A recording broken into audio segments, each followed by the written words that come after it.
Germs are so smart.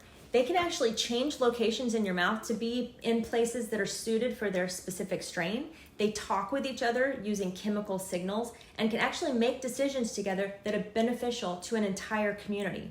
Some of them even take up DNA from their environment, leading to resistance against antibacterials. Some of them like to collect on the enamel close to the surface where they have lots of oxygen, and other ones like to hide in the deepest corners around the roots and dental work so they can't be disturbed, because they don't even need oxygen. They are crazy adaptable, and they don't always live alone. In fact, we see them living in groups or colonies all the time. We call that a biofilm, or slime layer, or pellicle. The bacteria linked to cavities and the bacteria linked to gum disease are bad enough on their own, but researchers discovered two specific germs that are working together more often, and they can be really damaging.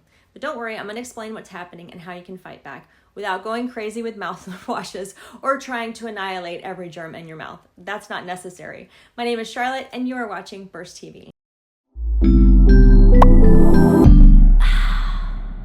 Okay, I got my scrubs on, so I'm a little more official. Researchers from the University of Pennsylvania and the University of North Carolina found that bacterial species called Celanomonas sputagina. Did I get that right? Celanomonas sputagina, previously associated only with gum disease, actually works together quite well with S. mutans. Now, S. mutans, my entire life, has been the culprit causing cavities, and apparently these new best friends have just been discovered in an alliance. So think of it like this. S. sputagina builds this base layer of scaffolding, and S. mutans see that this is a nice, stable, comfortable place to hang out, and then comes in to start building a housing development on top of it. And this is the type of thing that we dental pros call a biofilm, and that's why we're always telling you to brush and floss to remove this biofilm. Now, the worst part about this bacterial tag team is it's found to significantly increase the severity of childhood cavities, which is already the #1 chronic childhood disease. And I know your first instinct is kill all the bacteria. But wait a minute, your mouth is a home to over 700 species of bacteria, and many of them are actually pretty good for you.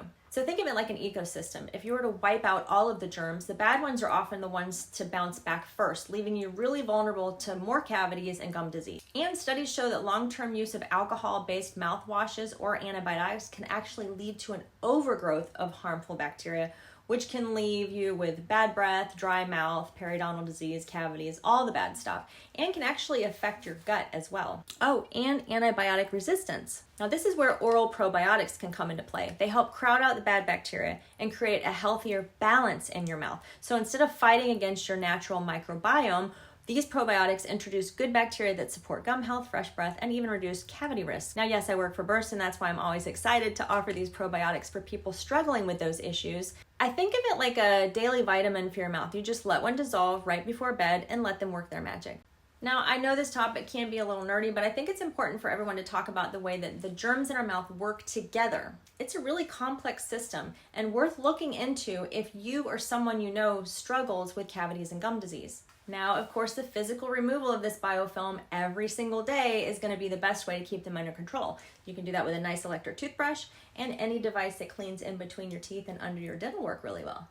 Now, of course, the effort that you're going to have to put in, that varies from person to person. So I think it's really important to work with your dental office and schedule professional cleanings on a regular basis that's really customized to your specific situation. And many dental offices can actually test your spit and even look for specific locations in your mouth to see what type of germs you have and assess your risk for everything from bad breath, cavities, and other medical conditions, digestive issues, and even cancers. If all that doesn't motivate you to brush, floss, and see your dentist, I don't know. Let me know what else I need to say.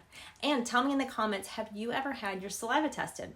So a little personal note here. I did get my saliva tested, and it showed a moderate level of germs that cause bad breath and a moderate level of bacteria that are known to be found in people with colorectal cancer.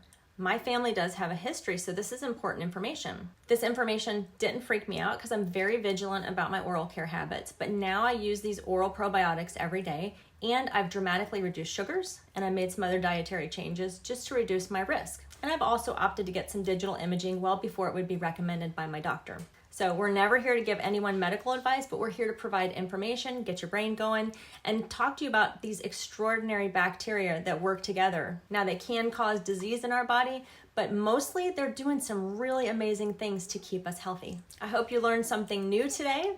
and maybe it'll pique your interest to go look into this topic even more. Take a moment to subscribe to this channel. We're here almost every day with new videos. Check out our shorts, and we'll have a full-length video every Thursday night at 8 p.m. Eastern Standard Time. Thanks, guys. We'll see you next time.